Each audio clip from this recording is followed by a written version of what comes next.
Gerbiamas sveiki, mėly žiūrovai, prieš jūs Futuramos žaidėjai Venskus ir Gluskinas.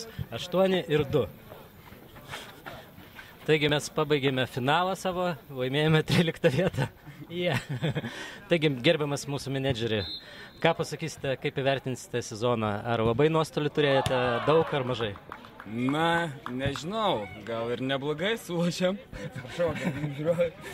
Gaila, netekom, kad Vičkaus šiai būtų gerai, jisai čia mums padėjęs pabaigoje, gal būtumėm laimėję didesnių rezultatų, bet tai nežinau ir... Na, paklauskit kitą klausimą. Aišku, supratau, tai finansinių nuostolių komanda neturėjo. Žaidėjų nuostolių turėjo, kaip supratote, vienas mūsų žaidėjas per sezoną susilaužė koją ir dar kelint šiaip neatėjo. Ką dar nežinau, ką paklausti, kaip šiandien vertinate rungtynes? Gerai. Gerai. Padarėme viską, ką galėjome ir ką norėjome.